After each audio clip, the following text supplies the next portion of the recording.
Communiquer, c'est une nécessité pour tout individu, mais aussi pour les institutions.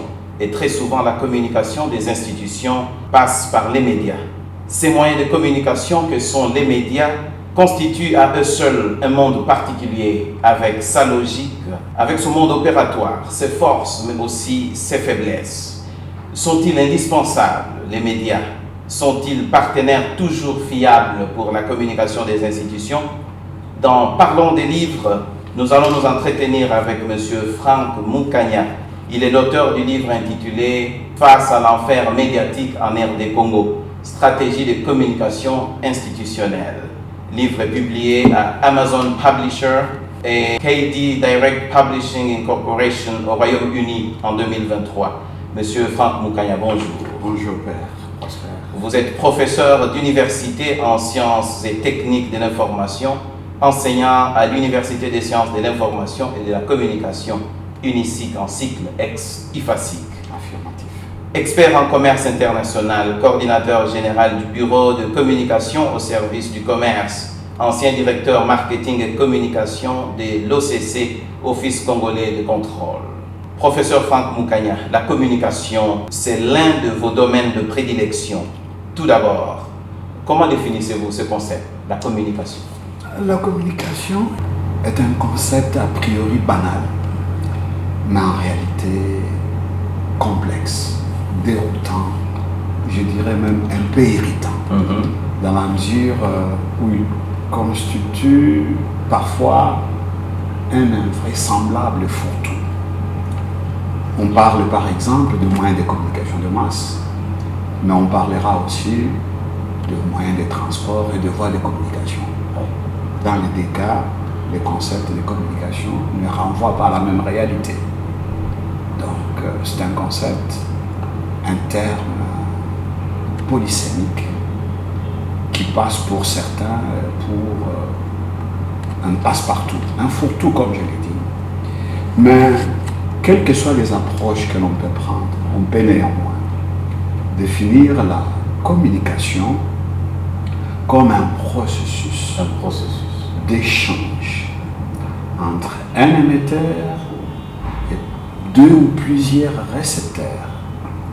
Et ce processus d'échange vise à transmettre deux messages, des idées, avec des objectifs qui peuvent être cognitifs, c'est-à-dire relatifs à la transmission de connaissances, cognoscere en latin, connaître. Donc la transmission de connaissances fait partie des objectifs de la communication. Les objectifs de la communication peuvent être aussi de l'ordre affectif, de l'ordre sentimental. Faire savoir que l'on aime ou chercher à être aimé. Nous aurons à parler par exemple de l'enjeu de l'image à propos de la communication institutionnelle. L'institution, l'organisation veut se faire apprécier, se faire aimer et il communique à cette fin-là. Donc, il y a des objectifs connatifs, chercher à influencer. Un certain Alex Mukieli vous dira même que l'enjeu central de la communication, c'est l'influence. Chaque fois que l'on communique, on cherche à influencer l'autre. Alors dans ce processus-là, il y a donc un émetteur, il y a un récepteur, il y a parfois aussi, selon un certain Stéphane Ballier, les co-émetteurs. Lorsque vous émettez, sachez qu'il y a des gens qui émettent parallèlement. Et en même temps qu'il y a des co-émetteurs, il y a des contre-émetteurs. Il y a des bruits, les bruits entendus comme obstacle, comme entrave, tout ce qui peut empêcher que votre communication atteigne et soit comprise par le récepteur. Il y a des techniques, ce que nous sommes en train de faire, en illustration. Il n'y a pas de communication sans implication des techniques. Moyens qui voilà, transmettre. Il y a divers moyens, diverses techniques à cet effet. Voilà un peu ce que je pouvais dire d'emblée sur la communication. C'est un concept complexe. C'est aussi un métier qui s'enseigne et qui s'apprend, contrairement à ce que d'aucuns peuvent penser. Il faut que l'on en dise, nous sommes dans un processus qui consiste à faire passer un message, une information d'un individu à l'autre. Affirmatif. Et donc, dans ce processus, nous retrouvons la communication des institutions. En quoi elle consiste?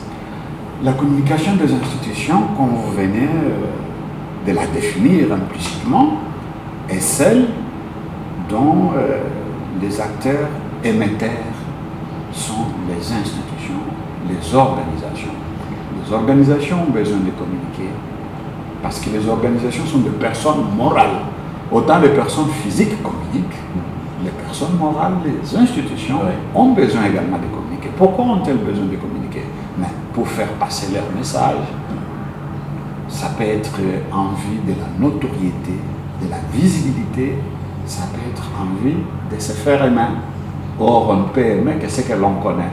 Donc, il faut faire savoir, par exemple, notamment, ce que l'on fait. Ne pas se contenter seulement de bien faire, mais aussi le faire savoir, afin de se faire aimer. Et cela rencontre la théorie de partie prenante. Parce que tout ce que l'organisation, l'institution pose comme acte, a une influence, un effet sur le partie prenante.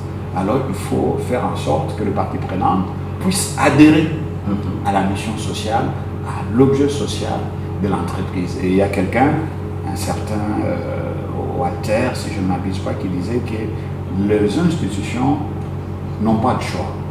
Ou elles communiquent, ou elles subissent la communication qui est faite par les autres, et les cas échéants, sinon très souvent, à leur désavantage. C'est donc vraiment un enjeu vital pour Il faut agir pour ne pas subir. Bien faire et le faire savoir. Comme disait Ive Lee. Et Napoléon, lui, disait, il ne suffit pas d'être bon. Lorsque on est administratif, il ne suffit pas d'être bon. Encore faut-il que les administrés le sachent. À quoi il sert de faire du bien si personne n'est au courant? Il y en a qui font ça, ils font le bien, mais par humilité ou par modestie, que l'on peut qualifier même parfois de fausse. Fausse modestie. On pense que ce n'est pas très nécessaire de faire connaître ce que l'on fait. Oui, il y en a qui pensent que les œuvres peuvent parler par elles-mêmes. C'est en partie vrai, mais ce n'est pas suffisant. Lorsque survient par exemple une crise, vous n'allez pas vous terrer dans un coin en pratiquant une politique d'Autriche et en disant ça va passer tout seul. Vous avez besoin d'intervenir et d'intervenir le plus vite possible. Et donc la communication institutionnelle est différente de la communication journalistique. La communication institutionnelle est différente de la communication journalistique, cher père. Parce que le journaliste, il est présumé indépendant. Il est présumé communiquer ou transmettre des informations dans l'intérêt général. Et je dis bien présumé.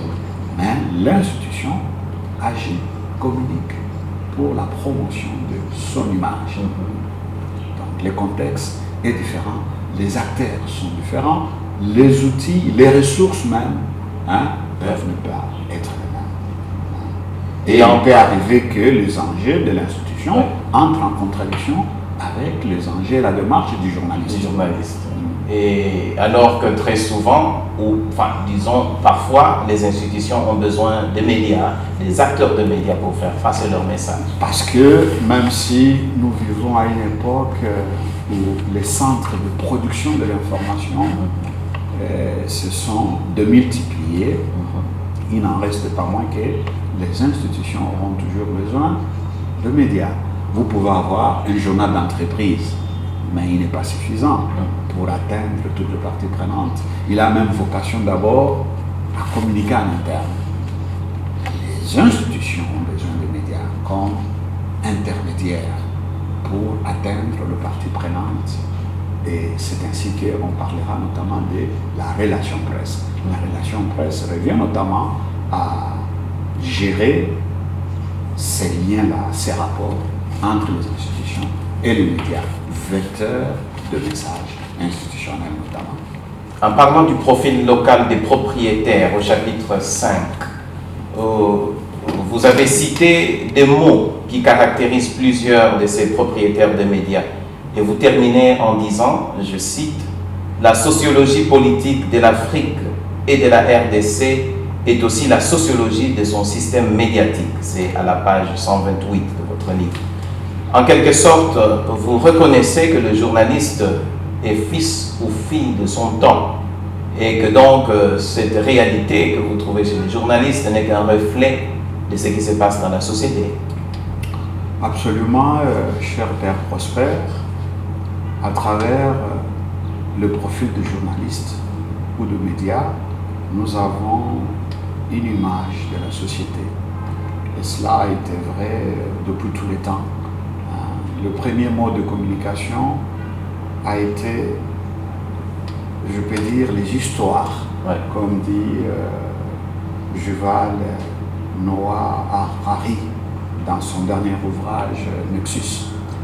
Les histoires, les contes, c'était déjà une technologie de l'information. Et vous remontez à l'époque antique, le messager, le premier messager, c'était qui? C'était les commerçants. On n'avait pas encore...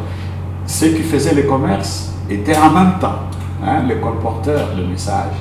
Et c'est comme ça que d'ailleurs, à l'époque antique, les dieux de commerçants, Mercure, était aussi les dieux des messagers. Messagers de bonnes ou de mauvaises nouvelles. Et on préférait plus recevoir de bonnes que de mauvaises nouvelles. Ceux qui apportaient de mauvaises nouvelles pouvaient même les payer au prix de leur vie.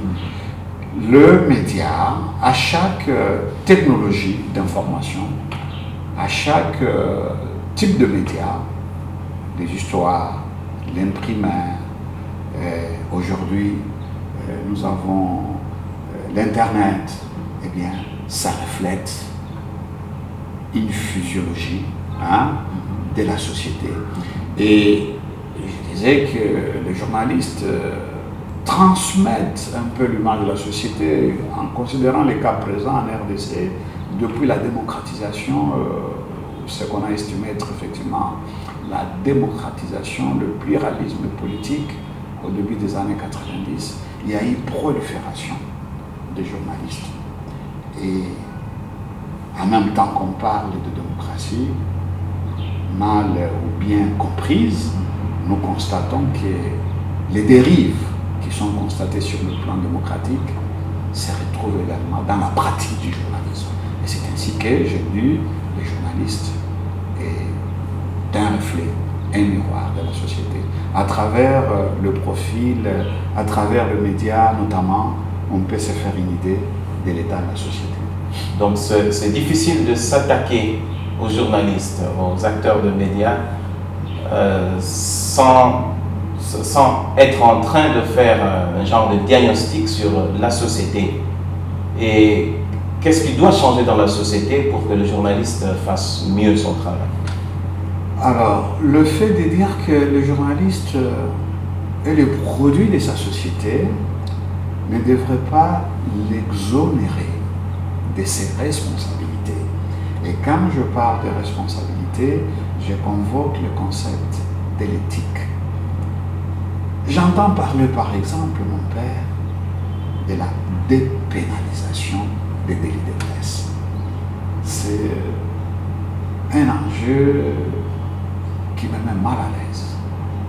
Puisque dépénaliser signifie revendiquer l'inimputabilité. On reconnaît quand même qu'il y a une pénalité. Oui. Il faut mais on réclame l'inimputabilité. C'est-à-dire, les journalistes auraient le droit de crier au crime, de protester quand les autres agissent mal, mais lui-même il serait irréprochable. Plutôt que de réclamer la dépénalisation, mais faisons en sorte que nous ayons un comportement irréprochable. Et le problème de dépénalisation ne se poserait même plus du tout, parce qu'on ne peut dépénaliser que lorsqu'il y a objet, il y a motif de pénalisation. Donc, l'éthique commande que les journalistes assument aussi ses responsabilités et qu'ils soient imputables des crimes éventuels qu'il aurait commis. Mais tout cela, bien entendu, sans privation de la protection à laquelle il a droit en tant qu'acteur d'une mission d'intérêt public. Mais ne pensez-vous pas que justement dans sa mission d'intérêt public, il arrive, d'ailleurs très souvent, que le journaliste entre en conflit avec certains acteurs politiques surtout, et que donc certaines de ces actions qui étaient supposées être irréprochables deviennent reprochables par certains à cause de leurs intérêts. Ne pensez-vous pas que dans ce sens-là, parler de la dépénalisation a tout son sens? Ah non, pas. Je dis que dépénalisation suppose pénalité au départ, ou disons plutôt délit. Hein? Puisqu'on parle de dépénalisation des délits. Donc on reconnaît qu'il y a un délit. Et moi je plaide pour que les uns et les autres, les journalistes, autant que les autres acteurs sociaux, épousent une culture de co-responsabilité. Si chacun est responsable dans les actes qu'il pose, c'est peut-être un rêve utopique, mais les sociétés ne peuvent avancer que par des utopies qui sont entretenues. Une société sans rêve, sans utopie, elle est condamnée au dépérissement. Puisque vous parlez des acteurs politiques, ou plutôt tout à l'heure, vous aviez évoqué les propriétaires de médias. Qui sont-ils généralement dans notre pays?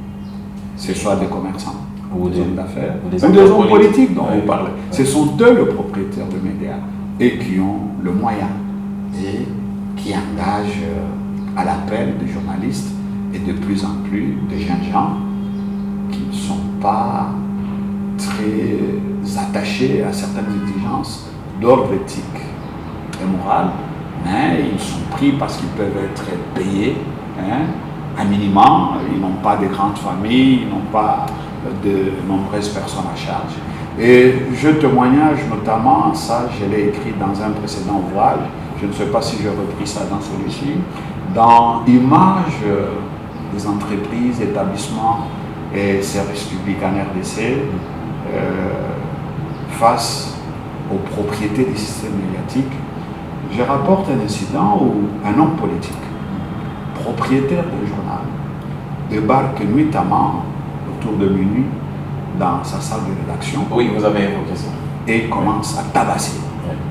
Tabasse carrément un journaliste. Et c'est lui-même le propriétaire, ça ne vient pas de l'extérieur. Les propriétaires du journal, du média lui-même, tabasse. Et pourquoi? Parce que le journaliste a fait son métier en toute indépendance, en publiant une information qui portait atteinte aux intérêts du propriétaire. Donc, les conflits entre ce que les journalistes peuvent poser comme acte ne le met pas simplement en faux vis-à-vis de partenaires extérieurs, mais vis-à-vis même du propriétaire. Eh bien, ça fait partie des risques de métier, si on peut dire. Oui, mais il faut réduire au maximum ces risques-là. Il ne faut pas encourager ce que j'ai appelé l'estompement normal. L'estompement de la norme, je voulais dire. Les institutions ont besoin des médias comme vecteur, comme canal. Parce que le chemin de la communication fait appel au canon. Le message ne peut pas voler tout seul de l'émetteur au récepteur. Et plus grave encore même, il y a McLuhan et Harari le reprend dans son dernier ouvrage. Il arrive même parfois que le média ou le canal soit le message même. Le canal peut se confondre d'office même avec le message. Alors qu'est-ce qui va arriver si vous n'avez pas la maîtrise du canal? Donc les institutions ont besoin des médias. Et le média, ils ont besoin des institutions. D'un, pour pouvoir communiquer sur les institutions. Ils ont besoin. La société a le droit de savoir ce qui se passe dans les institutions. Voilà, donc ils ont besoin des médias. Et ils ont besoin des médias, ou plutôt des institutions, parce que les institutions sont les principales pourvoyeuses de la publicité, qui financent les médias. Il y a Dominique Voyen qui disait par exemple à propos du journal imprimé que c'est un produit qui se vend deux fois. Il se vend une première fois à l'acheteur, au lecteur, et la deuxième fois il se vend à l'annonceur. Qui doit faire passer des messages de publicité. Et c'est généralement plus la publicité qui fait vivre les journaux et pas la vente au numéro, qui peut être absolument marginale. Dans les systèmes de la RDC, par exemple, je connais des journaux dont le tirage parfois ne dépasse même pas 100 exemplaires. Et pourquoi il est bon de parler d'enfer médiatique? C'est parce qu'il y a des choses qui ne sont pas connues de certains acteurs sociaux. Imaginez que vous soyez manager, il y a un article qui est diffusé tel matin et qui jette l'opprobre sur votre personne. Comme ça arrive souvent. Oui, vous paniquez, vous croyez que toute la planète a lu ce qui a été publié. Mais je suis en train de vous dire que ce journal n'a été tiré peut-être qu'à 100 exemplaires, hein, avec lesquels on circule dans une mallette. Mais vous êtes dans tous vos états. Donc, il faut apprendre aux communicants institutionnels de garder leur sang-froid, leur maîtrise face à certaines dérives médiatiques et apprendre à connaître le média et à développer des relations stratégiques win-win. Parce que, comme j'ai dit, les uns ont besoin des autres. C'est ça. Il faut arriver à cette relation-là, à un rapport stratégique qui fait que moi je parle notamment d'un partenariat où vous appréciez le poids du conflit et le poids de la coopération de l'accord. Lorsque le poids de l'accord est plus léger que le poids du conflit, essayez d'éviter le conflit. Mais évidemment, tout n'est pas négociable. Il y a des valeurs qui sont sacrées, des valeurs de vérité, des valeurs de transparence. Encore faudra-t-il dire qu'est-ce qui est toujours vérité. Et à propos de la communication institutionnelle, mon père, j'ai coutume de dire à mes étudiants, par exemple, que contrairement à ce que d'aucuns présentent, il y en a qui vous disent que les relations publiques sont nées aux États-Unis avec Ivy Lee, les conseillers de la Fondation Rockefeller. Mais il y a Vincent Hugeux, qui n'est pas forcément un auteur chrétien, catholique ou quoi, qui lui dit les relations publiques sont nées dans la Bible, dans le livre de la Genèse. Genèse chapitre 9, versets 20 à 28, vous avez l'histoire de Noé. Dieu créa la vie, Noé en tira le vin, il en prit jusqu'au point de s'enivrer. Le résultat, Noé va se retrouver nu sous sa tente. Qu'est-ce qui va se passer? Il y a le premier enfant, c'est Cham, je crois, qui vient, qui découvre la nudité de son père, qui sort pour crier au scandale. Et il y a les autres enfants, Japheth et les autres, qui marchent à reculons, avec une couverture, et ils couvrent. Pour ne pas découvrir la nudité. Vous parlez de couverture médiatique. Les enfants de Noé sont venus couvrir la nudité de leur papa. Et Vincent Hugeux dit, les relations publiques sont nées ce jour-là. Pour dire qu'en fait, c'est une activité de communication qui vise à promouvoir l'image positive. Les communicants institutionnels ne communiquent pas pour dire du mal de ce qu'ils font, de ce qu'ils sont. Alors que le journaliste, c'est là encore la différence. Lui, il est présumé être neutre, indépendant, présenter tous les aspects de la vérité. Parce que la vérité, elle peut être multifaciale, elle peut être comment dirais-je, peut avoir plusieurs faces. C'est dire donc que les médias ne doivent pas toujours attendre d'être approchés par les institutions. Ils doivent toujours faire un travail en amont aussi, dans leur devoir d'informer et savoir ce qui se passe dans les institutions et les faire passer sans nécessairement attendre de quelque chose. Donc, les médias ne sont pas aux commandes des institutions. Ils sont supposés être indépendants. Mais votre question m'offre l'opportunité d'évoquer encore une anecdote. Il y en a plein dans ces livres.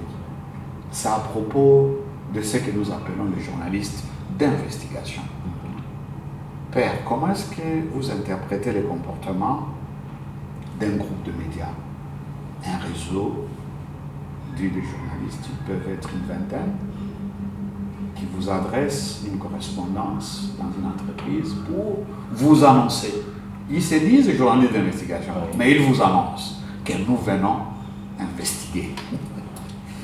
Il y a quelque chose qui n'est pas très net dans ce comportement-là. Hein? Vous avez le temps de décider ce qu'ils doivent voir. Mais c'est aussi une manière de monnayer la nature, le contenu de l'information qu'ils vont porter sur votre institution.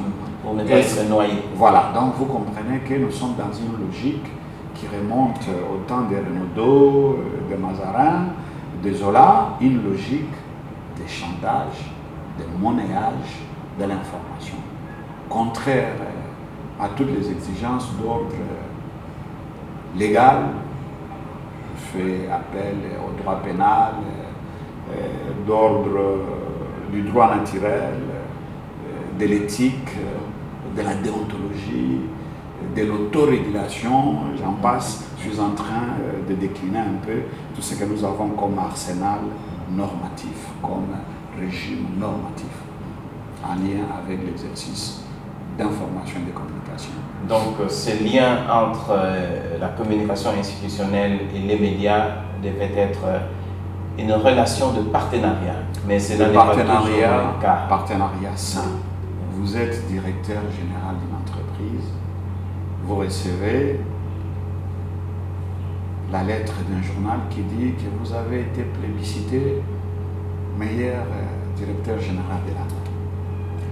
Alors, très bien, c'est bien gentil. J'ai été plébiscité meilleur gestionnaire sur la base de quels critères? Ce n'est pas clairement défini. Et après, on dit on va vous décerner un trophée. Ça pouvait s'arrêter là, non? Ça pouvait s'arrêter là. Il faut maintenant payer, Il faut payer pour ceux qui viennent vous offrir les trophées. Donc tout cela montre qu'il y a de relations qui ne sont pas très nettes, et qui nuisent à la vérité, à la transparence de l'information telle qu'elle est souhaitée. La relation entre communication institutionnelle et les médias en RDC nuit à la transparence, à la vérité. Et vous parlez donc d'enfer médiatique. N'est-ce pas tendancieux ça? Ce n'est pas tendancieux, cher Père Prosper. C'est quoi l'enfer? C'est pas à vous que je vais l'apprendre. L'enfer, c'est un lieu de souffrance cruelle. Ce que je viens de vous décrire là, comment est-ce que ça peut être vécu par ceux qui en sont victimes? Ce sont des souffrances cruelles. L'enfer, c'est un lieu de souffrance cruelle. Et moi, j'ai eu à expérimenter donc du côté de la communication institutionnelle. Parce que vous ne parlez pas seulement en tant que chercheur, mais vous êtes dans le métier, vous avez... Je pratiquais pendant plusieurs années la communication institutionnelle en tant que directeur marketing de l'Office complet de contrôle. Et avant d'être directeur marketing de l'OCC, j'ai piloté en qualité d'adjoint. J'étais adjoint de l'administrateur directeur de contrôle des importations. J'ai été au département contrôle des importations de l'OCC. Et je voudrais faire ici un pont entre l'expérience que j'ai eue dans le contrôle des importations et l'expérience rencontrée dans la pratique de la communication institutionnelle ou la fréquentation de médias. Dans notre pays, suivant la loi particulière sur le commerce, toute importation de marchandises doit faire l'objet de souscription d'une déclaration d'importation non délibérée et à partir d'une valeur donnée, $2 500 par envoi, elle doit être soumise à la vérification de la qualité, des prix, des quantités, des conformités avant embarquement. Lorsque vous ne l'avez pas fait, vous êtes sujet au paiement des frais additionnels. 2 fois les frais normaux. Ou alors 2 fois les droits de douane. C'est-à-dire que là où vous devez payer par exemple $5 000 de droits de douane, parce que vous n'avez pas fait contrôler votre marchandise avant embarquement, vous payerez le double de prix. Mais vous savez ce qui se passe. En dépit de cette pénalisation-là, Mais les opérateurs économiques pratiquent allègrement le contournement de la vérification avant embarquement. Et vous savez pour quelle raison? Parce qu'ils savent que la hauteur de leur fraude, la minoration des frais est telle que, même en payant les pénalités, ils vont toujours se retrouver. Et le parallèle que je fais avec ce que je vécu dans la relation presse est que vous avez des organes de régulation. Vous avez CESAC, vous avez la commission d'éthique et de déontologie de l'INPC. Mais les sanctions sont telles que, si par exemple quelqu'un a diffusé sur vous une fausse information, moyennant, supposons, 20 000, 30 000 $, il a diffusé une fausse information. Et il est sanctionné par l'interdiction d'ouvrir, mettons, sa chaîne pendant un mois. Mais il balance entre le 20 000 ou 30 000 $ qu'il a eu. Non, bon, pendant le temps où vous l'interdisez de mettre, bon, il se paye des vacances, peut-être à Dubaï. Donc, il ne souffre pas. C'est-à-dire que les pénalités, les sanctions ne sont pas à la hauteur des délits, de mon point de vue. Mais dans ces cas où un commerçant ne fait pas contrôler sa marchandise avant embarquement, il y a quand même un contrôle, à part les amendes, disons, à part les amendes à payer, il y a quand même un contrôle qui s'est fait à l'arrivée. Il y a un contrôle qui se fait à l'arrivée, c'est vrai, parce qu'il faut protéger la population, donc les amendes ne couvrent pas tout. Il y a un contrôle qui se fait à l'arrivée, mais là je voulais insister sur l'aspect de coût. De coût, donc il va payer plus, mais c'est un coût supérieur d'un point de vue apparent. En réalité, il a largement couvert son forfait par ce qu'il a pu avoir en amont. C'est ce qui se passe un peu avec les sanctions. Et je suis même tenté de dire qu'en réalité, les organes de régulation sont comparables à des gendarmes sans armes. Ils n'ont pas un pouvoir réel de coercition. Et cela ne peut que encourager les délits que nous déplorons, l'enfer que j'ai décrit ici, sous plusieurs angles. Certaines pratiques des professionnels des médias constituent donc tout un enfer pour la communication des institutions. Mais et pour la société en général. Pour la société en général, parce que quand on jette l'opprobre, mettons sur un manager, mais cet opprobre va toucher aussi sa famille. Il a une famille, il a une femme, il a des enfants. Bon. Une vie privée. Oui, il a une vie privée. Et quand je parle des institutions, ce n'est pas seulement les entreprises. Il y a les institutions politiques, l'administration, il y a les ministères, il y a les ONG. Tout cela, ce sont des institutions qui peuvent être pénalisées par la qualité de l'information qui circule. À votre avis, comment en est-on arrivé là, ces dérives de la part des professionnels des médias? Nous en sommes arrivés là, et encore que ce n'est pas nouveau, par ce que j'ai appelé l'estompement normatif. On pratique des antivaleurs et les antivaleurs finissent par supplanter les valeurs et constituer une norme. Ça devient la norme. Considérez par exemple le coupage. C'est un concept que vous avez déjà entendu. Le coupage, c'est quoi? C'est le fait de rémunérer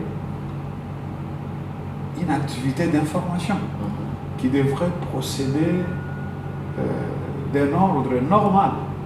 Quelqu'un, c'est comme vous avez organisé cet entretien, mon père. Vous voyez la différence. Nous allons nous séparer de manière clean. Mais ça se passerait ailleurs. Il faudrait qu'à la fin, je mette la main à la poche. Et on trouve ça normal. Ça fait partie de la... C'est comme ça que ça marche. Oui. C'est donc un problème de normes que nous avons dans notre société. Et Jean Goubal de Chanteré, Mboka et Zanganor.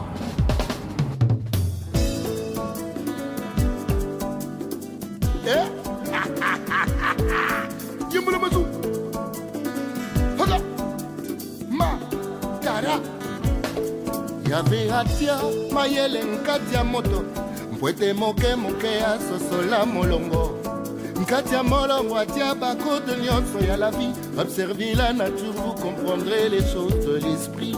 Atia mobeko monene bolingo ondimiye tiango na moto yango yoka mwana wanyoyo ya bankoko yegola mwana nzebi oyo ya banoko yawe tala mokano bongo biswa waseto bouge bongo kombo na yo ekomi mombongo toboyi baninga mpona mbongo. Dina dina dina kasi yo kaka mpe mateya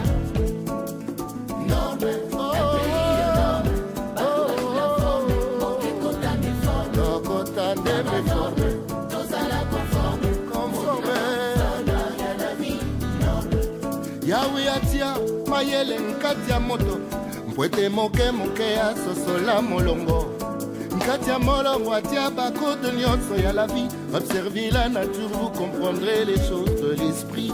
Atia mobeko monene bolingo ondimiye okotambola bongo yango yoka mwana wanyoyo ya bankoko yegola mwana nzebi oyo ya banoko solo longola biso na dogme natisa biso oyo ya yo norme bolingo topesanaka ya forme tosuki on veut que tu nous formes. Hey Yahweh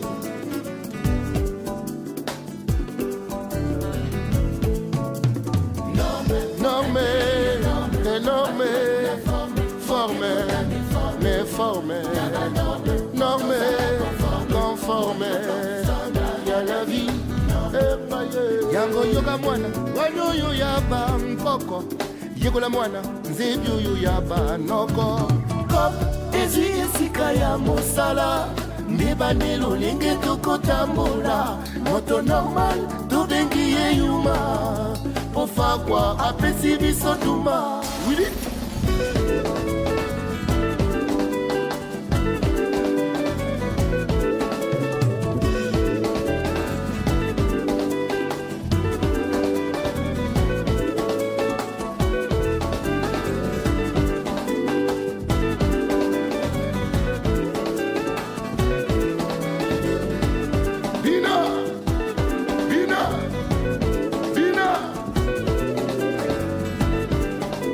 kampe fongola matoi kulia iya kasima musala nekolingi obikopita oboyi kosala grand prêtre tala biso bapeti na yo bana bazolia te bazolia te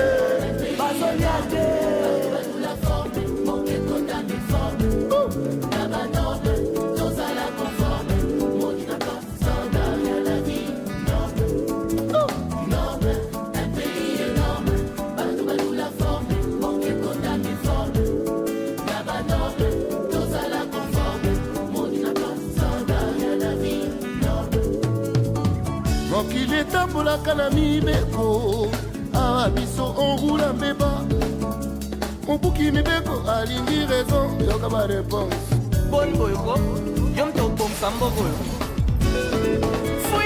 fuiri kinchasa kipebele batuke noye na malafu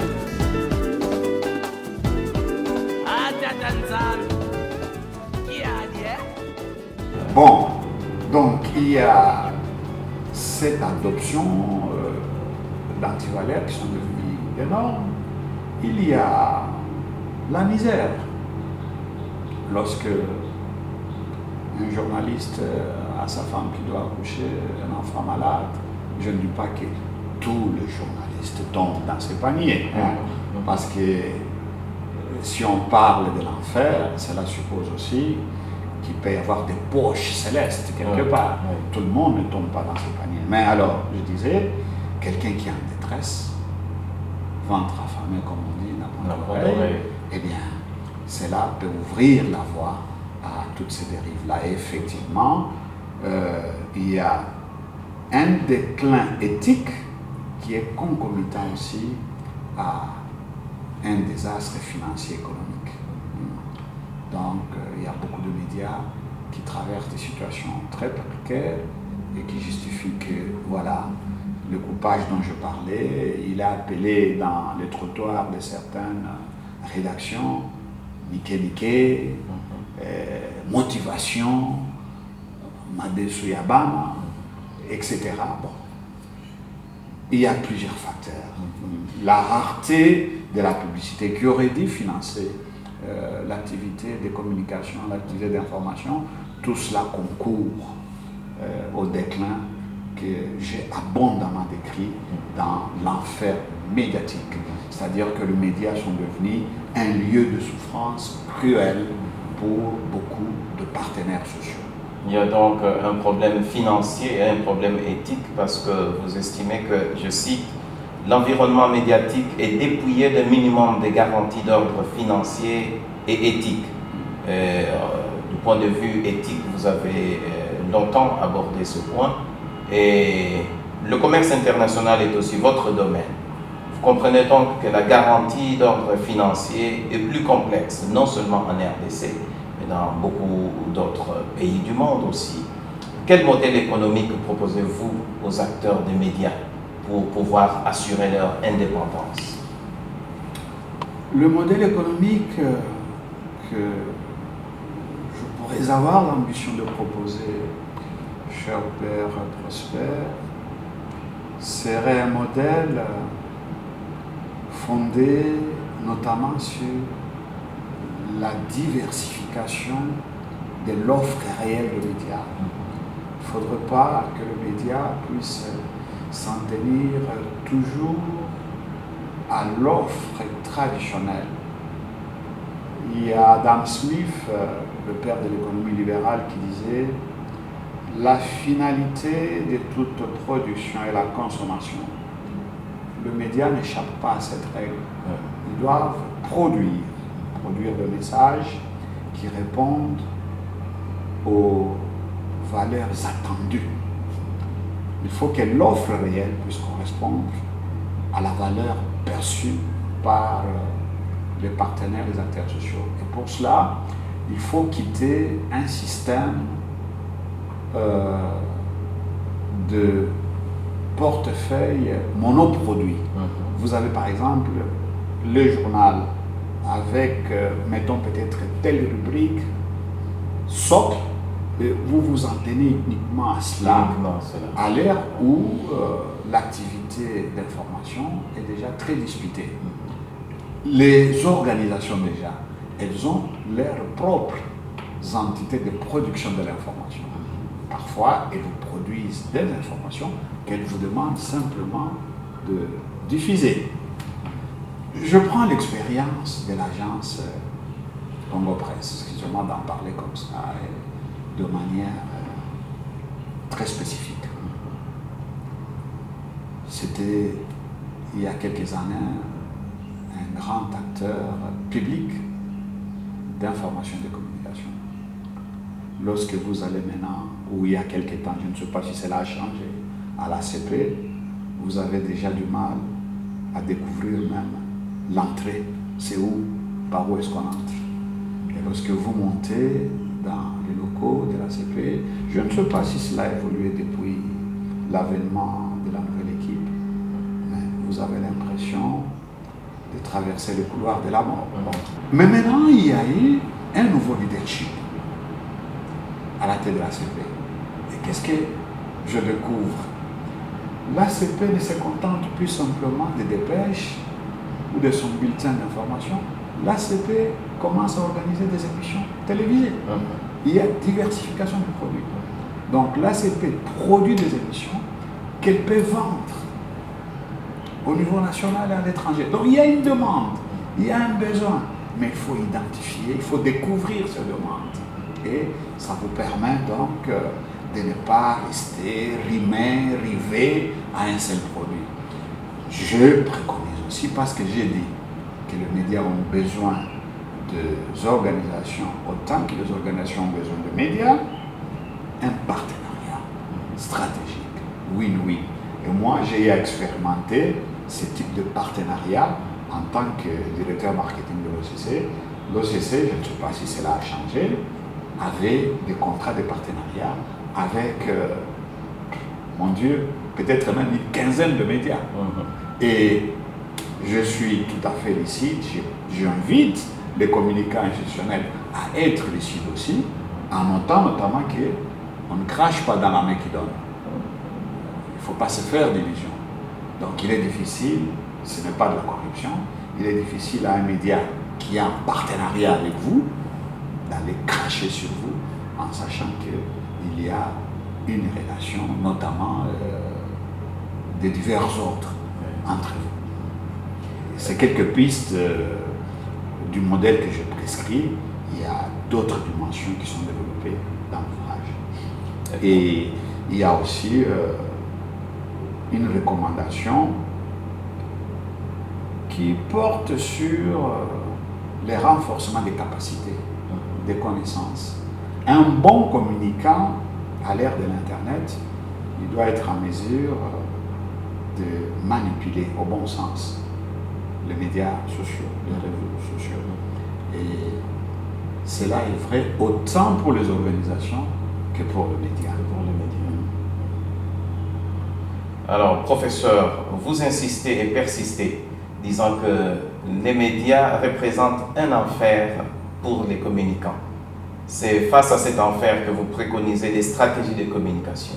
Quelles sont-elles? Les stratégies de communication que je prescris, Père Prosper, elles sont d'abord de l'ordre traditionnel. On n'invente pas la roue.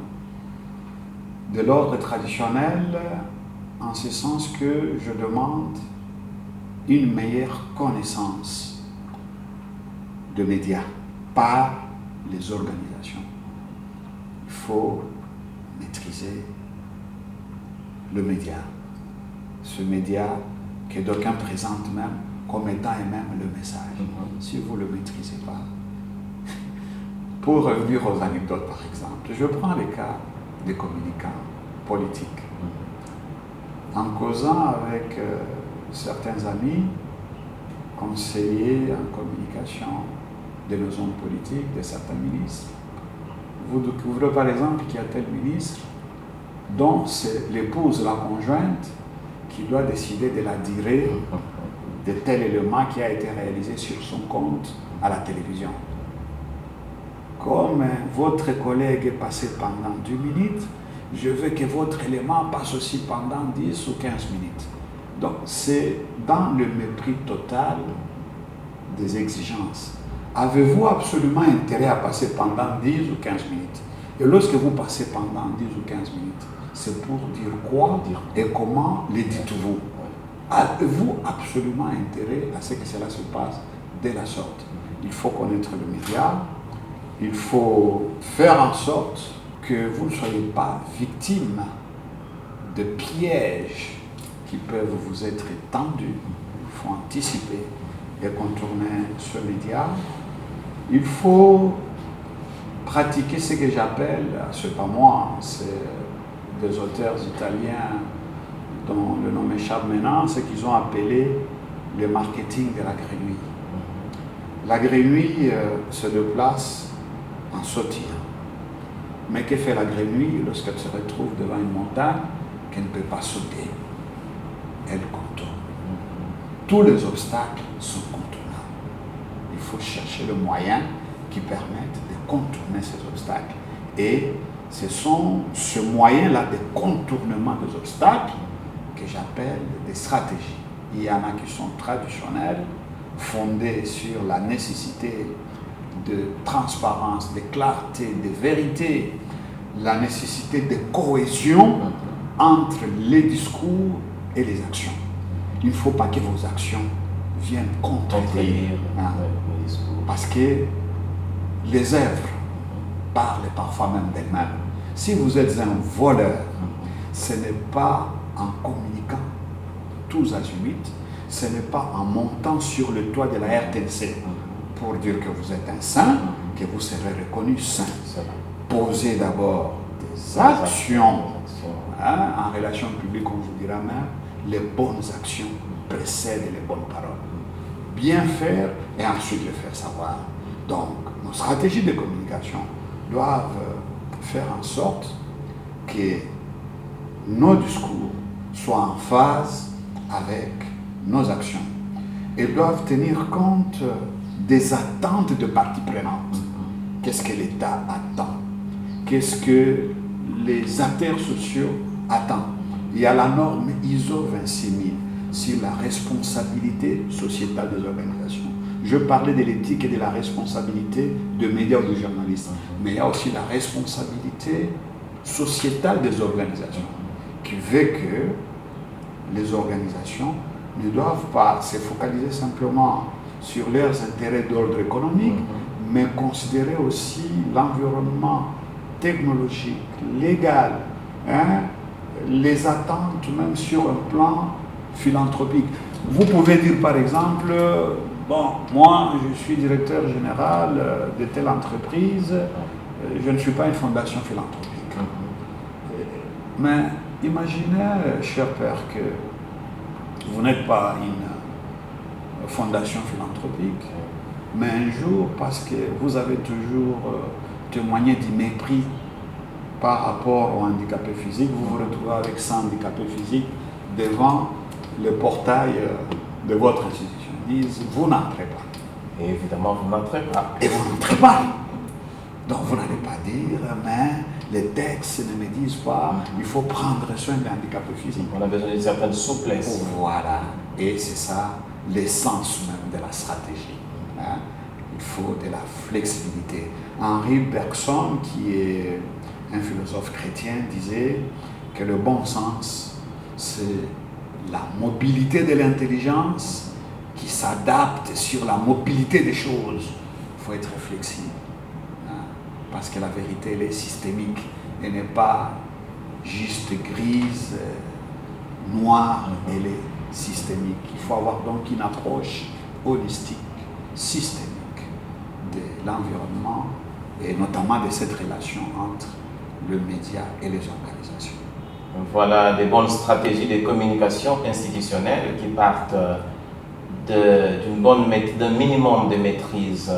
Parce que la communication, c'est un métier, oui. Quoi qu'on en pense. Il ne faut pas s'improviser.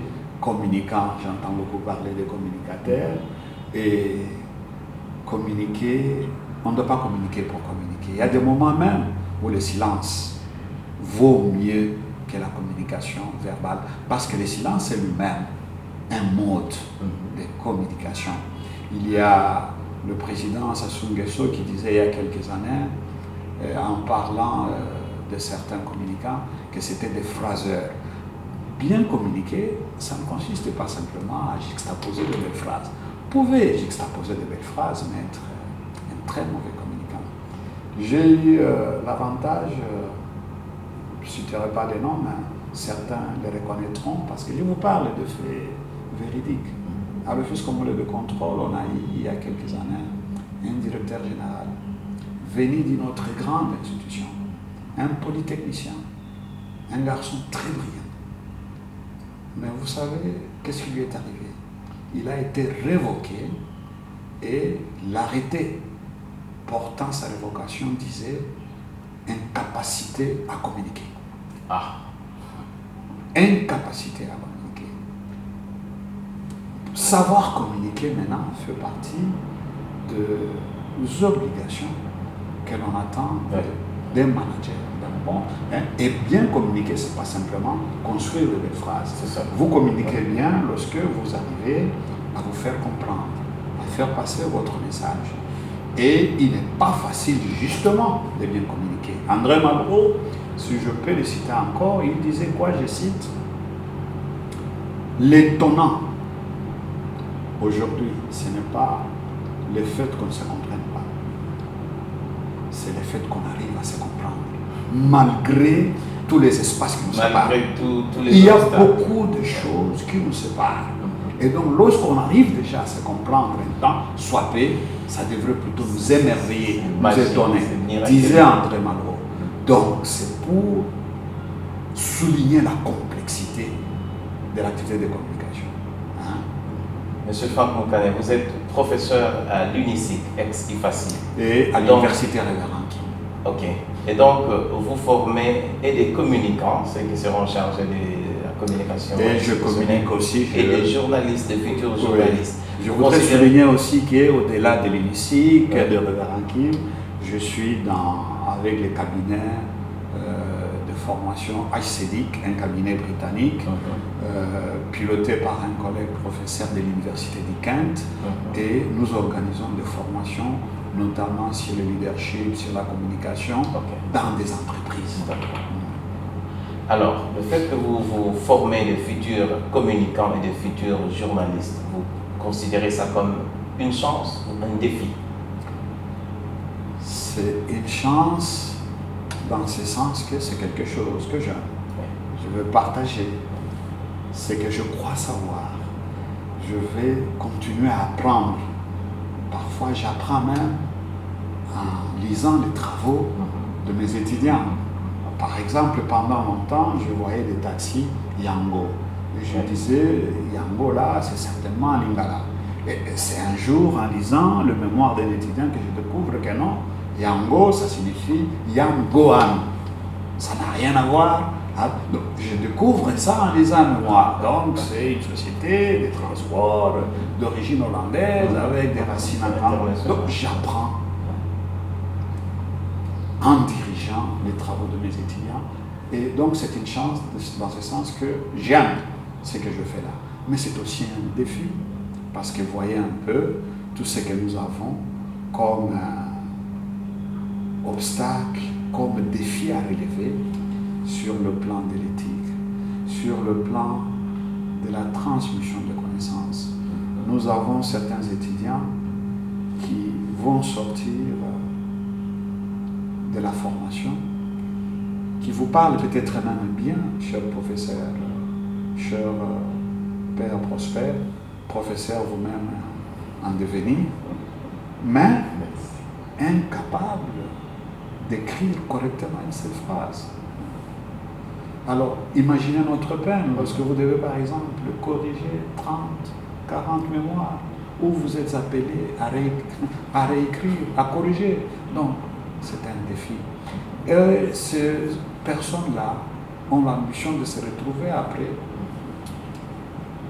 dans le métier. Je pose cette question justement parce que d'aucuns vous poserez la question, mais c'est vous qui formez ces gens qui nous créent cet enfer médiatique. Eh bien, ces gens que nous formons, ils nous viennent de quelque part. Ils n'ont pas commencé avec nous. Hein?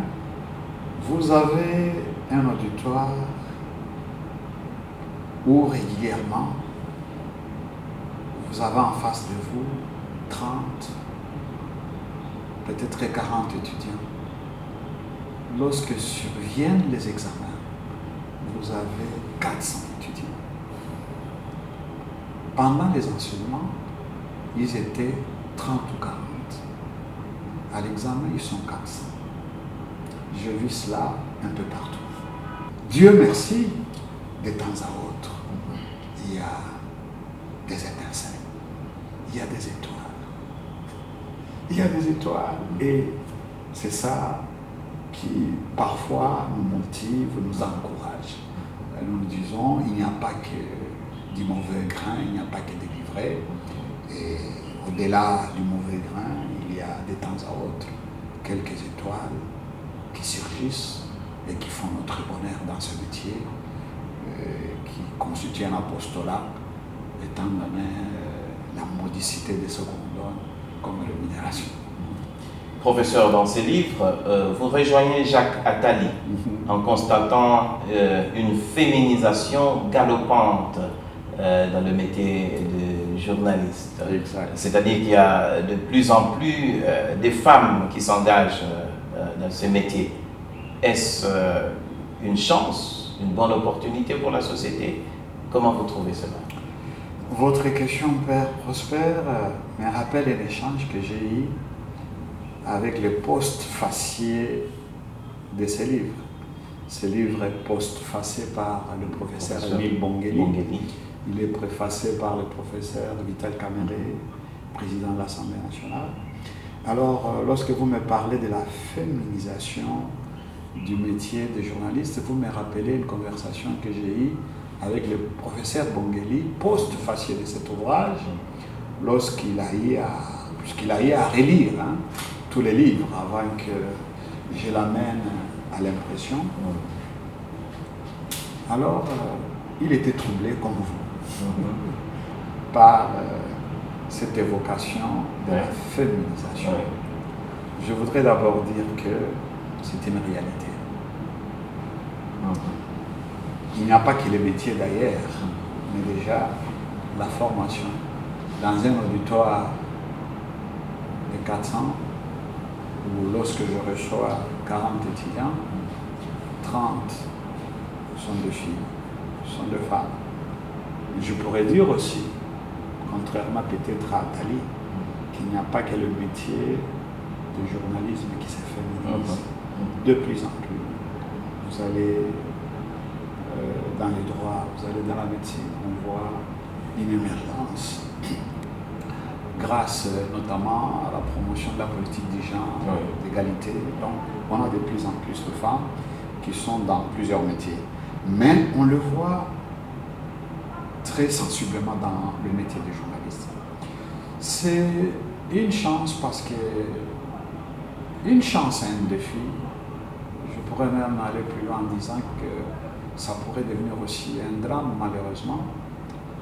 Une chance dans la mesure où nous pouvons espérer que la femme apporte la vertu. La femme est censée être une source, une représentante de la vertu.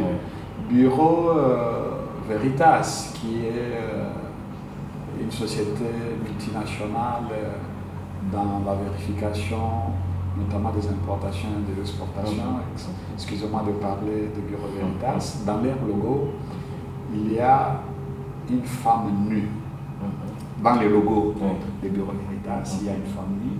Et la femme nue représente quoi? La vérité. Oui, évidemment, la nudité dans l'art exprime justement et valeurs. On pense que la femme, elle est innocente, elle est transparente.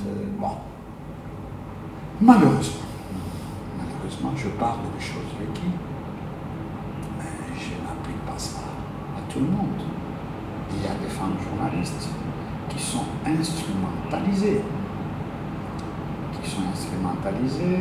notamment par des adversaires politiques.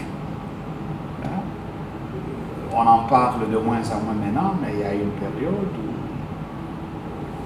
on a beaucoup évoqué la circulation des sextapes.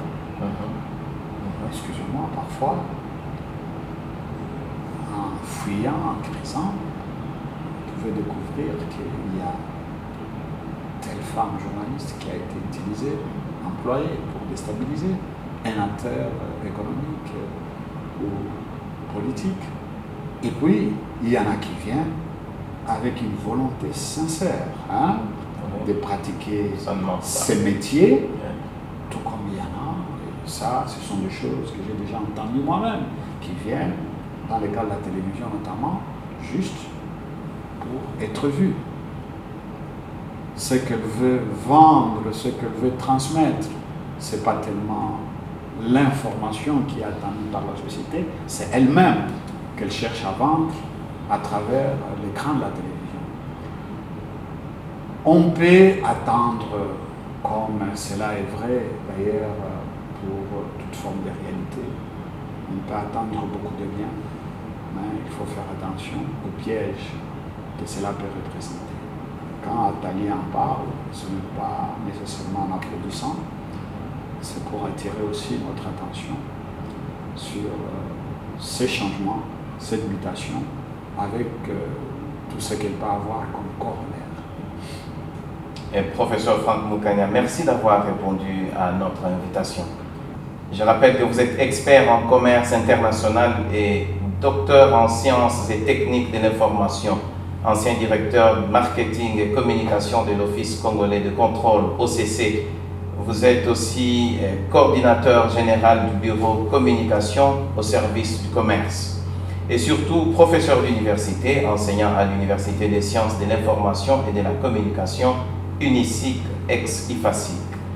Il a donc été question de votre nouvelle publication Face à l'enfer médiatique en RDC, stratégie de communication institutionnelle, publiée en 2023. Ce livre est en vente à la librairie des éditions du Centre de recherche pédagogique CRP à la 11e rue numéro 3, Limité, quartier industriel, et chez les filles de Saint-Paul, sur avenue du Commerce ou sur la 12e rue. Il est disponible aussi en ligne, peut être commandé auprès d'Amazon. N'importe qui peut faire l'expérience. Vous tapez sur Google enfer médiatique et automatiquement ça génère un RDC. Automatiquement. Donc c'est un ouvrage qui peut être retracé très facilement sur les net. Merci pour cette opportunité que vous nous avez. Merci pour l'invitation, Père Prosper. Et nous osons croire que ni notre invitation, ni cet entretien n'a été un enfer pour vous. Et j'espère que ça n'a pas été un enfer non plus pour ceux qui nous ont filmé. Merci infiniment. Et merci à l'équipe technique qui a rendu cette production possible. Et gratitude à vous tous qui restez fidèles à nous suivre. Je vous conseille de toujours décrypter les contenus médiatiques qui vous parviennent. Donnez-moi de l'information, c'est le thème avec lequel je vous laisse vous détendre à travers cette chanson Le Journaliste, signée Les Acrobates. Au revoir. Surtout, ne touchez à rien, ne bougez pas, restez avec nous. Dans un instant, le reste de l'actualité.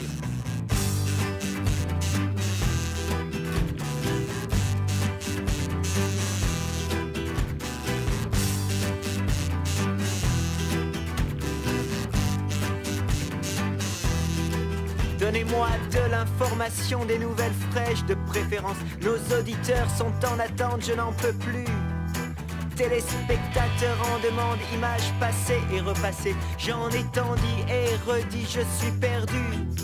J'ai usé de nos experts, de nos correspondants de guerre, abusé des grands reporters, des sondeurs de sondages, commentateurs, menteurs d'images. Et sous leur toison lisse glissent des superpositions de suppositions. Ils vont me mettre ma télé en bouteille. Donnez-moi de l'information. Ouais, c'est salé. Donnez-moi de l'information. Donnez-moi de l'information, des nouvelles fraîches de toute urgence. L'actualité doit primer, rien ne peut l'arrêter, sauf publicité. On se retrouve après ça, mélangeons tout, tirons la chasse. Papier water, l'auditeur, coup de Trafalgar, des voitures de luxe, des hommes en déroute, des slogans qui frappent. Chirurgicale, opération boursière, bancaire, comptage de morts qui monte et sort de l'audimat, qui monte, qui monte, qui monte, qui monte, qui monte, qui monte. Donnez-moi de l'information. Donnez-moi de l'information. Donnez-moi de l'information. Encore une fois. Donnez-moi de l'information. Donnez-moi de l'information, des nouvelles fraîches en abondance, des révélations impromptues pour mon prompteur abattu. Des débats animés, Plein de manies et de tics, journalistiques, manichéens et deux, et trois, passant à l'heure, on se contente hâtif. d'un flot de superlatifs. À chaque instant son plus ceci et chacun veut son plus cela. Et tous pour un et tous pourris, on simplifie, ça amplifie. Édition spéciale, édition spéciale. Une interview de l'homme qu'aurait vu l'homme qui n'a rien vu. Mais moi j'ai tout entendu, oui tout entendu, oui moi j'ai tout entendu, oui tout entendu, oui moi j'ai tout entendu. Oui tout entendu, oui moi j'ai tout entendu. Oui tout entendu, oui moi j'ai tout entendu. Oui tout entendu, oui moi j'ai tout entendu. Oui tout entendu. Donnez-moi de l'information, des nouvelles fraîches de préférence. Donnez-moi de l'information, des nouvelles fraîches en abondance. Donnez-moi de l'information, des nouvelles fraîches de toute urgence. Donnez-moi de l'information. Donnez-moi de Joël Collado de Météo France. Une plutôt belle journée, côté météo en tout cas.